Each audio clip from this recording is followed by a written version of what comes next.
I want to say that I'm very, very grateful to the Governor, His Excellency the Governor, for hosting me today. I did a courtesy call. I think this is my first office to visit after I was elected as a member of East Africa Legislative Assembly. And I want to say, for the record, that His Excellency the Governor played a very important role in making sure that I got that seat.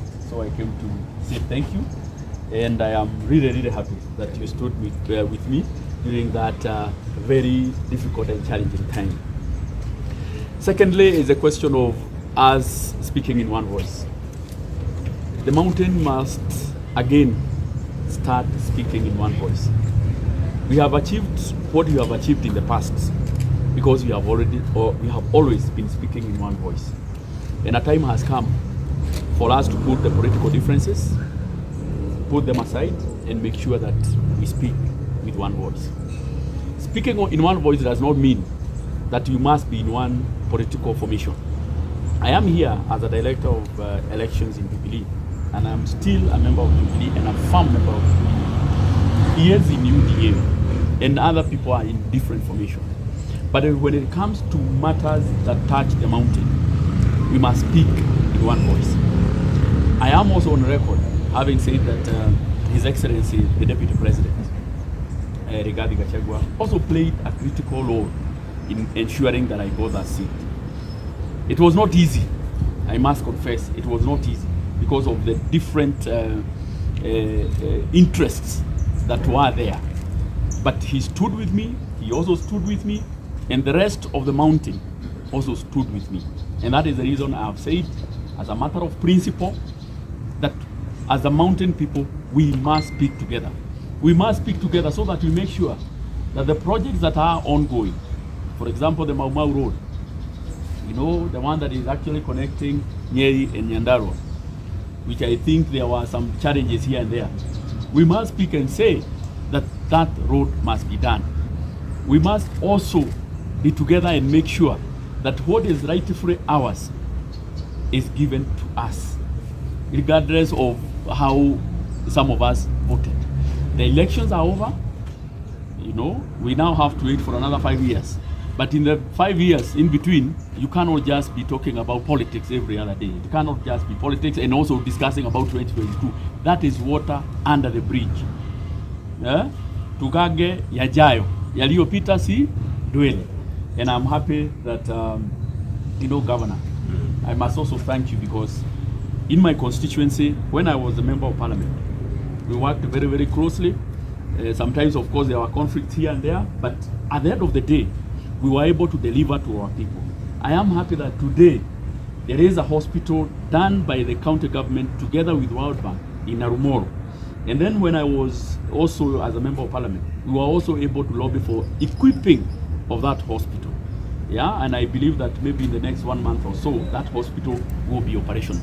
That is the kind of cooperation that we want, a cooperation that will bring people together and will move together as a people. So, Your Excellency the Governor, I beseech you to reach out to the others, whether they are in position of leadership or not, and especially from the mountain, to come together. The other day you saw the deputy, the chief minister, Musari Mudavadi, you know, bringing the entire Murembe nation together. And whenever other people meet, you know, whenever they meet, it is held as unity of purpose. But when the mountain meets, you know, there is always suspicion. People should now just know that whenever we meet, we are not coming together for political reasons. We are also coming together for economic reasons. And that is the reason I'm here, and I'm happy that this journey, where I will represent the country in East Africa, we'll make sure that we have proper legislation that will protect our farmers. You all know that whenever we have the onions, you know, the surplus onion supply in Kiawara, in Chaka, and the rest from our neighboring countries, there is always the hue and cry. Those are some of the issues that we are going to take charge of to make sure that whenever we have a product that is grown in our country, we will make sure that we have proper legislation to prevent, you know, the influx of a similar commodity that will lower the prices of our farmers. So it's very clear that in EALA, we are doing it not just for the country, but we will cascade it down to the people in the village. It means that with proper legislation, our people in Kenyaite will be able to grow their onions and sell them at a good price, because they will not have influx of onions coming from our neighboring countries.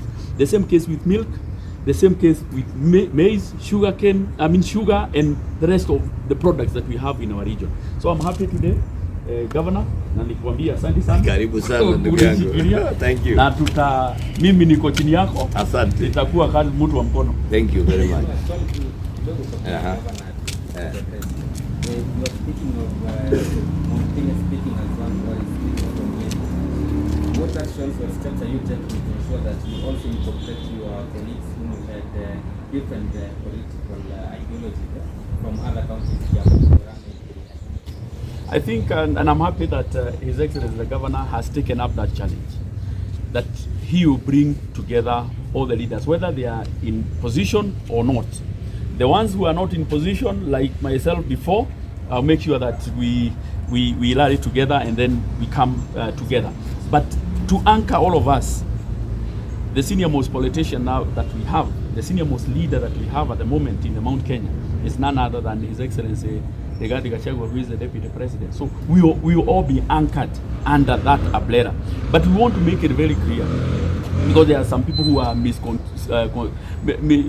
misconstruing to mean that people are leaving their political parties to join another political formation. We are coming together with our own outfit at the moment. If in future we will be able to work on those other things, then it will be okay. But at the moment, I am coming there as a member of Jubilee. I believe others will also come, whether they are independent. I believe that one day we will have Kabogo with his chama, with his Tibebe party.